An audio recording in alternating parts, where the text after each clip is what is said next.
So everyone, thank you so much for joining us today. It is my pleasure to welcome you to our ITJ hosted webinar, Get a Fast Start in the Race for Digital Innovation. We are recording this webinar today, and it's great to have you all join us. So with that, let me go ahead and show you the agenda that we have in store for you today. Here are the topics we will be covering.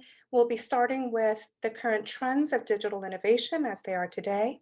We're going to talk about the outsourcing model and how it looks as of now. We're going to talk about nearshoring as a specific model of outsourcing and how that could be advantageous to you to outpace the competition in the market. We're going to go over a couple of case studies that really bring the above concepts to life. And then we'll wrap up with a Q&A.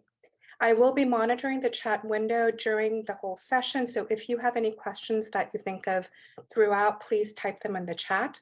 During the Q&A session, when we reach that point, I will unmute the lines. So you'll be able to ask the questions, any questions you have online verbally as well as the chat. It's great to be able to introduce our presenter today, Keith Ryland. He's a part of our executive team here at ITJ. He heads up our commercial business. Ivan Romero, our client success manager and solution architect, was on schedule to present, but unfortunately some circumstances came up and he won't be able to join us today. So we will take a rain check from him and see him at the next one. So with that, Keith, without further ado, I will go ahead and turn this over to you. Okay, well, thank you very much, Julie, and welcome everyone. And thanks for joining us today. As I mentioned last time, we did a webinar. We're going to try and do webinars of interesting subject areas and bringing some guests in over the next few months as we continue with the ITJ webinar series. But today, I'm going to be talking about something that is an important dynamic across all industries, and is something that has some challenges and a particular suggestion around a path forward in order to meet some of those challenges. And so I'm going to start out with digital innovation current trends. Digital innovation is nothing new.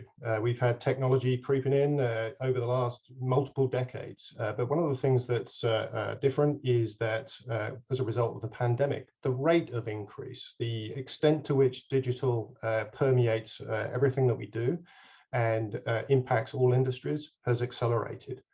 And despite some of the recent headlines and some of the macroeconomic pressures, that's not changing in the context of its slowing down. The rate of acceleration, by all means, has slowed down. But as is evidenced with some key industry studies, it's expected that tech spend will continue to increase, whether it's addressing cost optimization, whether it's delivering better products and services, or any other manner of things. Tech spend is expected to continue to increase, perhaps until such time as things like inflation pressures decrease. The rate of acceleration, the rate of adoption, the rate of innovation may slow down slightly, but it's still growing. It's just growing at a slightly slower pace. And a key part of tech spend in driving that innovation is software. It's one thing to have the hardware, but the hardware needs to be controlled, whether it's embedded software or whether it's ultimate delivery in the hands of B2B or B2C. Software is an increasingly important component, and that is something that trend-wise continues to increase as a proportion of overall spend, whether it's licensing by end-user corporations and consumers, or whether it's the R&D efforts from the companies that are developing the breakthrough products and services and taking them to market. So software is becoming a more important component. And that's witnessed by the advent of, we've just seen recently, the whole buzz around ChatGPT, I can't say it right, with respect to artificial intelligence, which is going to be something that is a huge part of where we go forward in terms of making data actionable, optimizing processes, becoming intelligent in terms of how technology is used as part of many aspects of all industries.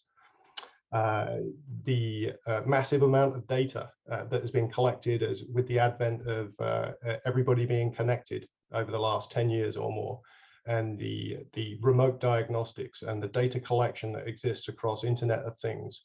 All of these are trends that lead towards this software digestion, interpretation, and making that data actionable to drive improvement, are key parts of why software becomes an increasingly important and more prominent component of overall tech spend.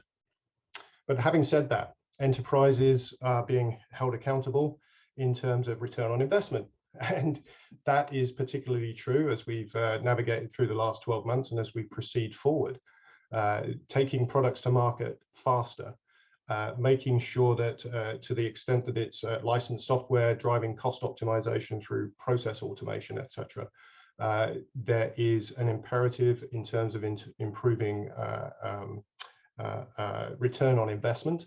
And that is an increasing part of key drivers in terms of what's going to change the rate at which digital innovation is taken into new product and taken to market. Excuse me, I lost my train of thought. But having said that, there is still a legacy historic fact that despite all these expectations, many projects to take new product to market, many projects to implement new software in businesses, etc., those projects overrun. And the same is true today. It's improved, but it's not still where it needs to be in terms of meeting those expectations. So we've got more digital, we've got newer technologies coming into play in terms of being applicable in driving new products and services in market. We've got an expectation to take it to market sooner, take it into production sooner, take advantage of it sooner. And we've got elevated expectations around getting that done fast. All of that, whether it's developing product, implementing product, and taking full advantage of it in a timely manner is constrained by a key thing, and that is the capacity of the smart people that make all of that happen, whether they're developing it, whether they're deploying it, or whether they're maintaining it, sustaining digital innovation in any industry across the globe. So software engineers and related disciplines are in high demand, and that is one of the key constraints going forward. So if we look at that, what it means is everybody's competing for the talent. Today, we have a shortfall in the US of north of, for all companies looking for software engineers in the US, north of 3 million people. According to the Bureau of Labor Statistics, and I believe personally that this is a conservative estimate, that the software job market in the US alone is going to grow 25% over the next 10 years. I think it's going to be more than that. And as more and more of this digital innovation permeates society, it's going to drive new products that need to be taken to market, need to be sustained, need to be deployed and get some value back out of it. I believe that's a conservative estimate. In addition, what this, in terms of growth of software job market, means that there is new positions that are being created by companies across all of the industries in the US at the rate of about 200,000 a year. And if you look at that as well, on top of the current shortfall, that's only going to create a bigger gap over the next few years as we go forward. And again, coming back to the Bureau of Labor Statistics, they anticipate there being a $4 million person software development shortage by the time we hit 2025. That's just 3 years away. I know we've heard some headlines around tech layoffs, and one would understand the position of, well, we've got more software engineers.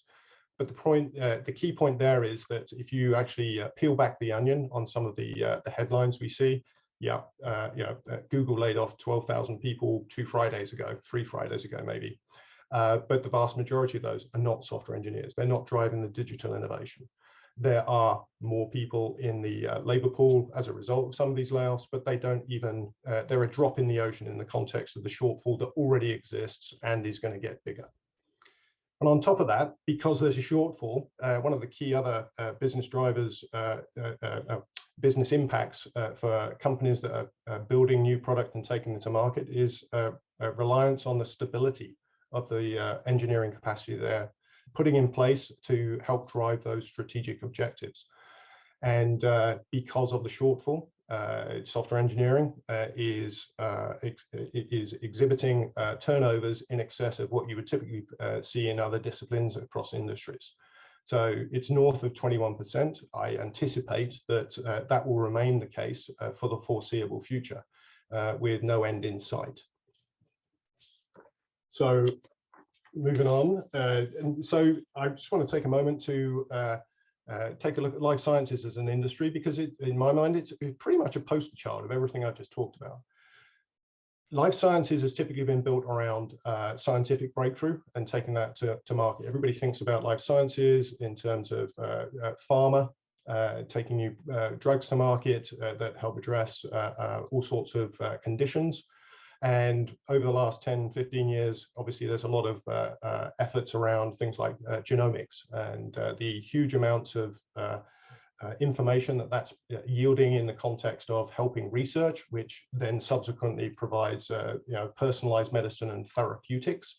But the digital innovation in life sciences is even bigger than that. As Deloitte put it, there's a holistic digitization occurring, whether it's payers, providers, patients, the whole healthcare and life sciences and medtech and biotech industry is really going through a massive transformation in terms of adopting and making good use of new technologies, from robotic assistance to surgeons, through to better analyzed information around patient outcomes that lead back into improved research, and optimizing the whole clinical trials process so that new products that are breakthrough can be taken to market sooner.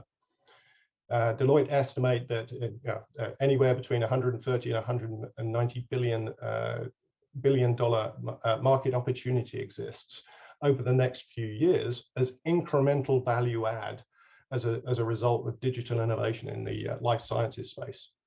And again, coming back to the anchor here, all of that needs to be achieved as a result of R&D development, and that requires, whether it's development, testing, making it compliant, taking it to market, deploying it, and sustaining it and maintaining it whilst it's there. That all requires engineering capacity, and that is a key part of the challenge for life sciences, as is the case for many other industries too. So what are companies in life sciences doing about that? Equally, as is the case with other industries too. And one of the paths that has existed over many years is looking towards outsourcing as a channel to get the engineering capacity that will help drive R&D, drive implementation, drive maintenance and support of products and services in the marketplace. Outsourcing is not new. It's been around a long time. I used to have big teams in Bangalore, in Manila, and in Eastern Europe. And one of the key attractions there is availability of talent. But quite frankly, it was the quality of those people with respect to their technical skills. And obviously, there was a huge cost benefit as well. So the ability to flex up and flex down capacity at a in a cost optimal way was a huge attraction. But as companies are looking to build sustainable, reliable, high quality, persistent, low risk capacity, they're asking questions about the outsourcing model in the context of offshoring, and questioning, is it the optimal model? And offshoring does have some challenges. Yes, it has the potential cost savings that we all know about. There is a large labor pool, and the countries such as India and the Philippines and elsewhere, Korea, you name it, they are continuing to invest in their education systems and churning out engineers that are available on an offshoring basis. But in the context of, excuse me, where we are in the US, it does have some challenges. If you look at the overall cost benefit of offshoring and peel back a little bit on that, you find that the just salary rate, the cost of acquisition of an engineer for a temporary period of time isn't the full cost. And in the context of proximity, you're subject to 24-hour turnaround time in terms of deliverables, and increasingly, those labor pools in those countries are suffering from elevated attrition, and due to local labor laws, particularly in India, an extended period of time to replace that capacity that has been subject to turnover. So in looking at the overall cost of outsourcing, leveraging offshore, companies are getting increasingly smart about the total cost of establishing reliable capacity and asking the question, can we do better than that by looking nearshore? And what are the benefits of doing that? So with that, let's take a look at nearshoring. Excuse me. Nearshoring for us is LATAM. And in particular, obviously Mexico is the closest of all of the LATAM countries. Building capacity using software engineering capacity out of LATAM has obvious benefits in terms of addressing one of the key shortcomings of offshoring, and that is proximity. The proximity helps solve the problem of turnaround time and productivity because it facilitates real-time collaboration. The time zone proximity with the East Coast, Central, West Coast, etc., is ideal for having extended teams, especially in these times of remote working in a virtual team. It means that teams can produce and address issues that crop up in a more time-sensitive, timely manner. And that means that whether it's getting product to market sooner or having a lower cost to address a portfolio of issues because the time is less, all of these things means that productivity and cost is, the total cost is improved as a result of looking at nearshore, simply because of the proximity. But on top of that, when it comes to the countries in question, whether it's Brazil, Argentina, Costa Rica, Chile, Mexico, over the last 10 years or so or more, there's been huge investment in terms of infrastructure, which means that connectivity is no longer an issue or a challenge. The reliability of the infrastructure meets the goals and needs of the US as they questioned that in the past. It now ticks that box. On top of that, I mean, there's something cultural about Latin America as well, which is pretty much everybody is bilingual, and that helps with the team collaboration. That means that you're going to have fewer defects in product as it's developed because the communication is that much higher. And in addition, most countries, and in particular Mexico, over the last 10 to 15 years or more, have really invested in their education programs such that there's a key focus on STEM and in particular software engineering. So the digital talent availability in Mexico and all these other countries is tremendous, and it provides a wealth of opportunity for companies to take full advantage of that, either on a project basis or on a more persistent basis in terms of providing capacity to support strategic product roadmaps. Just want to dwell a little bit on Mexico in particular, because there is this thing called the USMCA, which is the follow through from the NAFTA trade agreement. And it distinguishes Mexico from other Latin American countries in a couple of important ways. One is, as part of the agreement, there is commonality when it comes to IP protection. And for those companies that are creating new product, R&D, bringing new products and services to market, this is of particular importance. If you want to be a first mover, you want to protect your position, IP protection and having that safety net of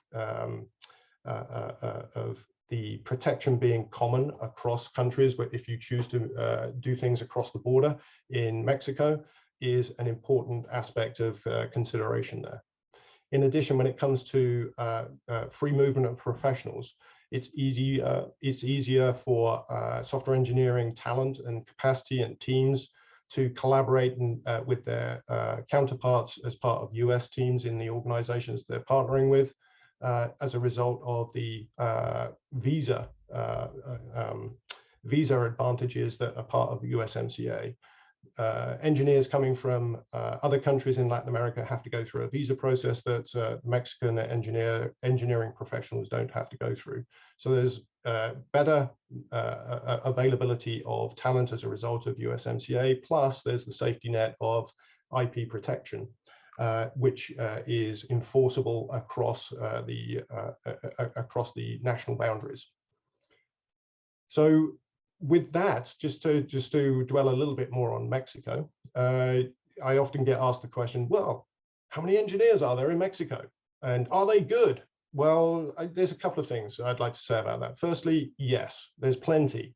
The Mexican government have consciously over the last 15 years or more stood up and invested and continue to invest in their STEM education program across their education institutions. This has culminated in today over 2 million engineers in the talent pool that are currently engaged in Guadalajara, Mexico City, Monterrey, Baja, California, you name it. They exist, and there are plenty of them. And not only that, every year that talent pool is being added to as more and more graduates come out of the education system with STEM. And there's about 160,000 currently that come out with engineering degrees, and that is increasing every year. So the labor pool is both large, but it's also tuned into what is relevant as well. Education institutions in Mexico are continuously sensitive to what's important as far as constructing their curriculum. So there are a plethora amongst these 2 million engineers in the labor pool of cloud developers, of mobile developers, of data scientists, of solution architects. These are core skill sets that are underpinning the digital innovation that companies in the US want to drive forward in terms of developing and taking to market.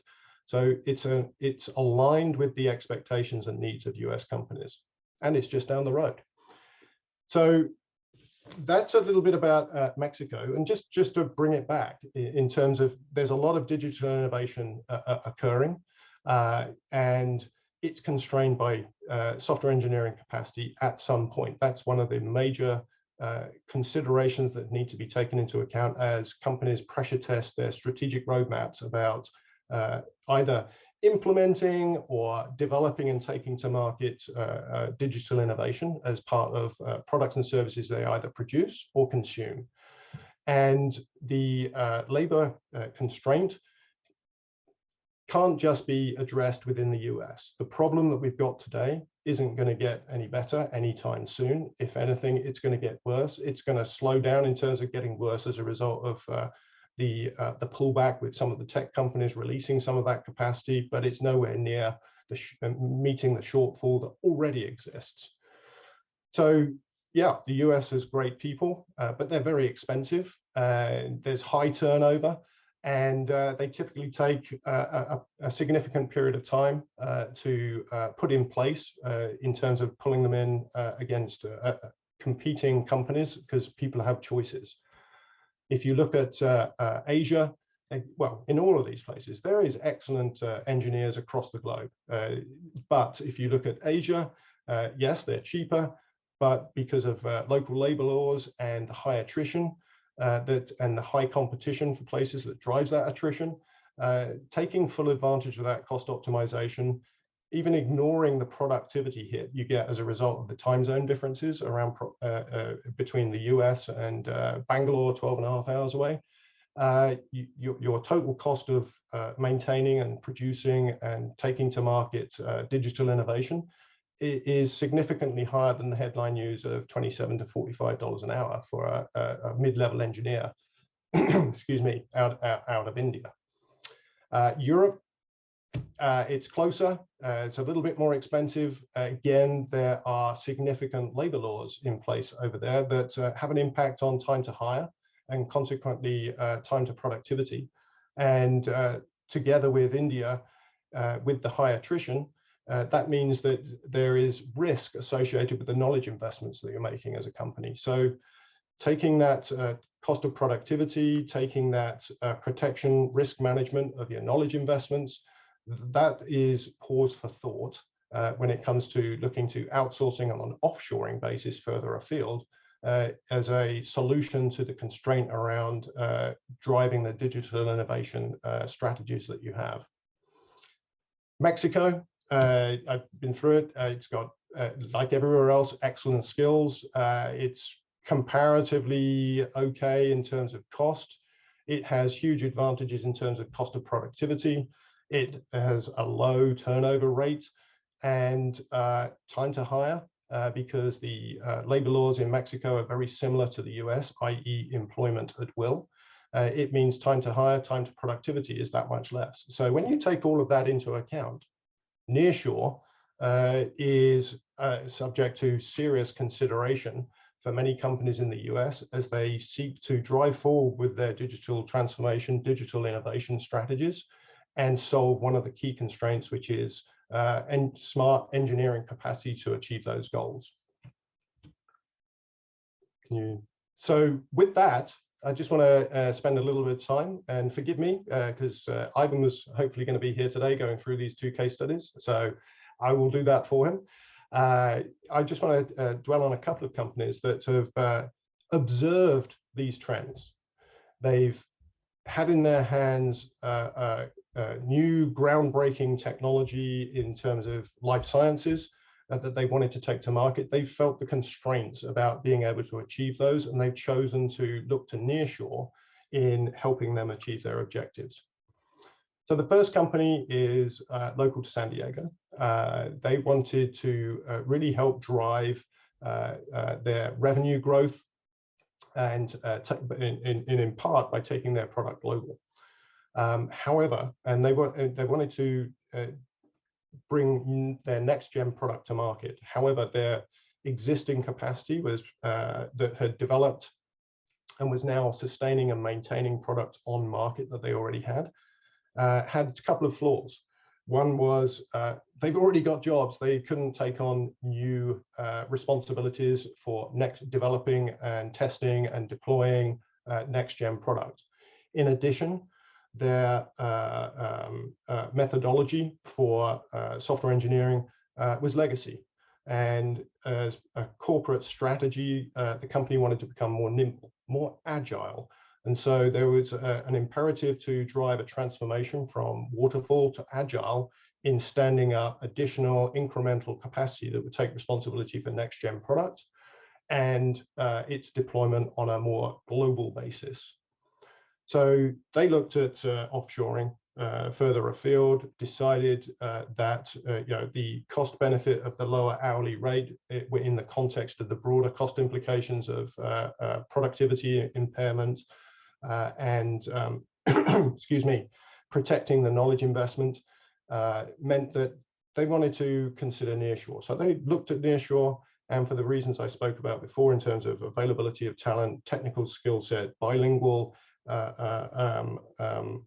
and cultural affinity, and the right cost profile, they felt that Mexico was appropriate for them to seriously consider. However, another gotcha here is unless you're present legally in any of these countries, you can't hire directly. So in this case, they wanted to create persistent center of excellence software engineering that would operate under Agile, which would be a new methodology for them. But they couldn't do that themselves. So they sought to find a partner, in this case, ITJ, to help them access that talent, stand it up, make sure it was a well-oiled machine in terms of productivity, quality, predictability, and innovation that they needed to get their next-gen product to market. And partnered with us, and we built out their team for them in Baja. And as a result, they've been able to achieve 17% year-on-year growth in 2022. Their product is now available in Asian markets as a result of being multilingual and having passed all of the FDA equivalents in those other countries in terms of regulatory oversight and quality imperatives that they needed to meet in order to be allowed to have their product on market in those countries. So they have they've done this by looking to nearshore as a viable and low risk alternative to going to offshore that will stand them in good stead going forward, not only to develop things initially, but also to maintain and sustain on-market product across the globe with their next-gen product. The second company, also in healthcare, medtech in this case, Northeast company. So not quite the same proximity in terms of headquarters location, but a key development footprint in California too. So there was some time zone alignment there, and similar. No surprises, right? The company's looking to drive revenue growth. This company had breakthrough new technology that needed to be fully developed, having achieved initial FDA clearance. And in order to do so, they needed to build capacity to make that a reality. And again, they suffered from the same constraints when looking into the US. There's too few people, they're too expensive, and we can't necessarily guarantee to keep them to take us through this journey to get our breakthrough product onto market. So they too looked at offshoring, decided that they wanted to take a closer look at nearshoring because it offered benefits that that address some of the shortcomings of offshoring.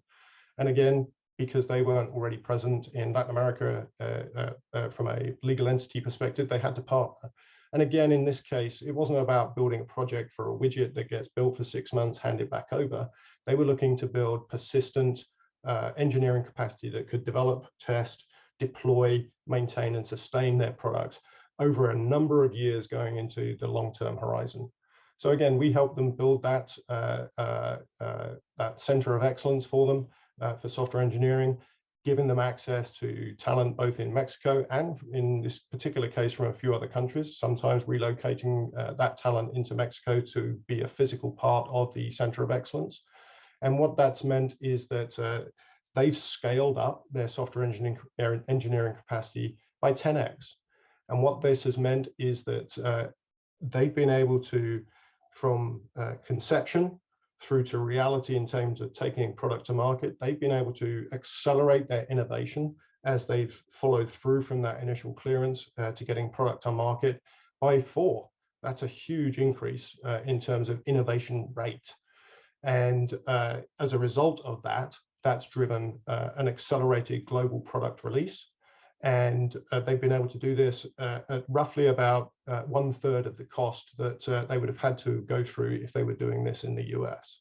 So from a revenue perspective, from a margin perspective, they've been able to achieve their goals in line with expectations, and from a certain perspective, they've been able to do so on an accelerated basis ahead of time as a result of taking full advantage of nearshore engineering capacity and building out persistent, high quality, low risk capacity out of Mexico. So that's a couple of examples of particular companies that have understood the dynamic in terms of digital innovation is increasingly important.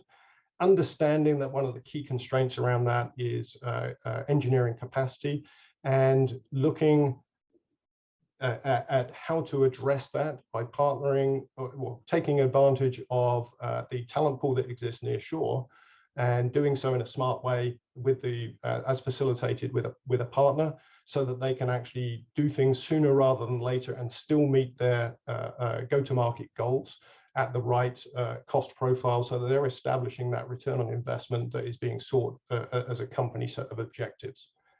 So I just want to finish up before we go into Q&A by saying the world continues to change. Digital is huge. It's going to be massive, and even more so than it is today. But one of the constraints is labor, and so new business models need to be looked at. And I really want to make sure that as much as possible, I advocate and evangelize around how brilliant LATAM is whether it's Mexico or other countries, it doesn't matter, but it has so much advantage compared to outsourcing further afield with offshore. So that is my little synopsis of digital is big. Let's think differently. Let's take advantage of what's just down the road, and let's still meet all of those corporate objectives around return on investment or taking new product to market and achieving those strategic goals. So with that, I'm going to hand back over to you, Julie. Thank you so much, Keith. Great job. And thanks everyone for your participation. I want to thank Keith for the wonderful content he presented today. My contact is on the screen. Please feel free to email me with any questions or comments that we did not get to address in today's session, or with any questions in general that I can help direct for you. And with that, I want to thank you all very much on behalf of the ITJ team. Thank you for joining us. Please join us for the next one, and we will see you on March 15th, I believe is the date for our next webinar. So thanks so much. Have a great day, everyone. Thank you. Thank you.